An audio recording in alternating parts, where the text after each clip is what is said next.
Recently, I saw that Ready Player One was streaming on Tubi, and decided to put it on because I remember it being highly watchable at the time it came out. It's a tale of a dystopian future, where many people seem addicted to escapism into the virtual reality hub known as the Oasis. Created by software developers Ogden Morrow and the seemingly philosophical James Halliday, who, after his death, announced a contest within the VR universe, and whoever completed it would win sole ownership of the Oasis and inherit his vast fortune.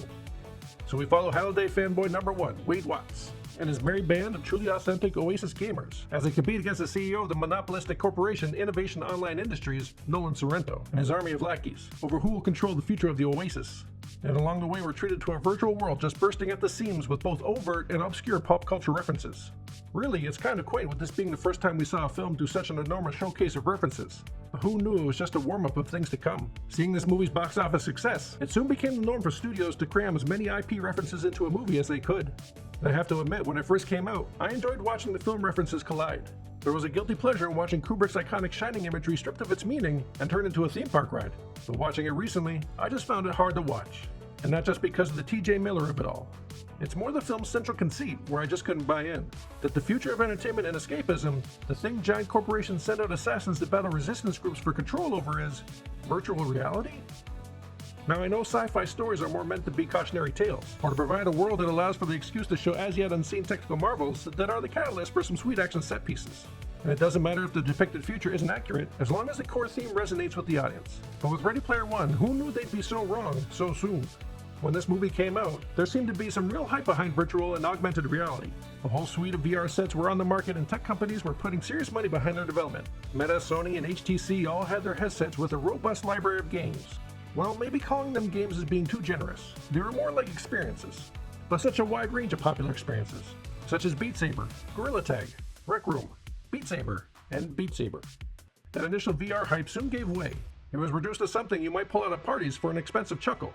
But once people got their video of Mima losing her mind to the plague experience, VR headsets basically just sat in the corner collecting dust.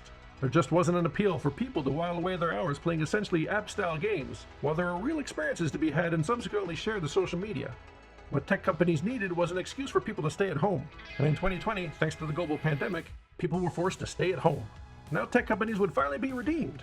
They would be the ones to provide entertainment for the captive audience of mandatory shut-ins and allow them to explore virtual worlds since they couldn't explore the real one. But that didn't happen either. Zuckerberg gave us the metaverse in 2021 and tried to get people to connect with each other as glitchy floating cartoon torsos. But by that time, people were over lockdown measures. They'd rather risk being infected with a deadly virus to have real interactions than interact in Zuckerberg's janky digital dumpster fire. But even that rejection of VR hasn't stopped tech companies from trying to sell people on it as the lifestyle of the future. In comes Apple, throwing their $3,000 ski mask into the ring. They knew what people wanted. They wanted to interact with both the real and digital world at the same time.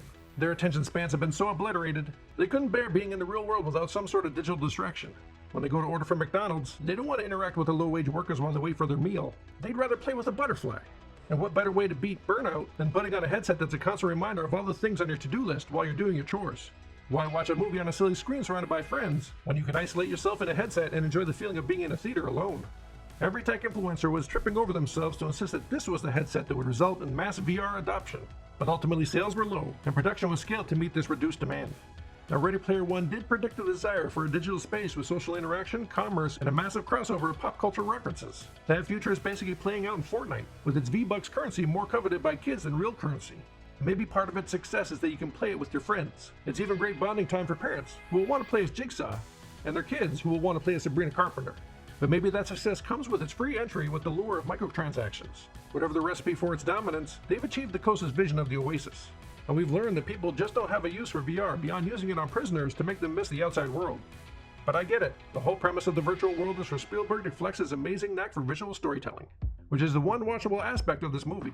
Spielberg didn't just slap actors in front of a green screen. He used a virtual camera rig in real time, essentially filming the Oasis like a live-action set, walking around inside the digital space and composing shots on the fly. It was like directing inside a video game engine, years before Unreal became the industry standard for virtual production.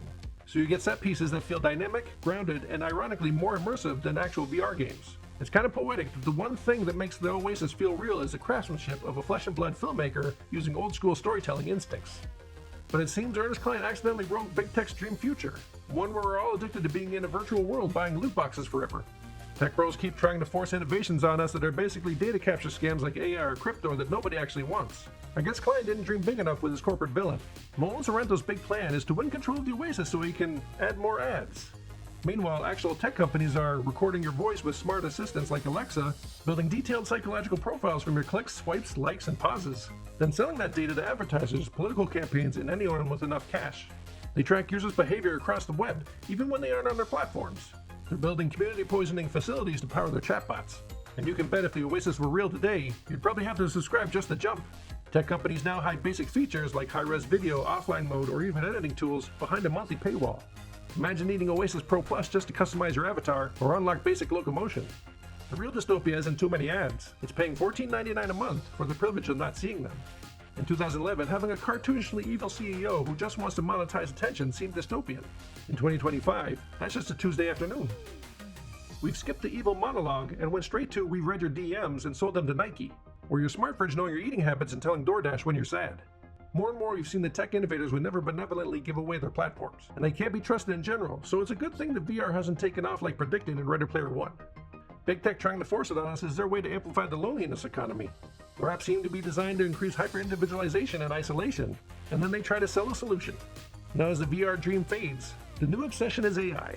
Zuckerberg was recently talking about creating personalized AI friends to supplement real ones, because, in his words, the average American has 3 friends, but has demand for 15. And that's an excellent example of how these weirdos don't understand people. That they easily reduce the human need for connection and community to binary data and look at friendship through the lens of supply and demand. Not to mention that we're finding out that interacting with AI seems to be amplifying people's worst tendencies and inducing chatbot psychosis.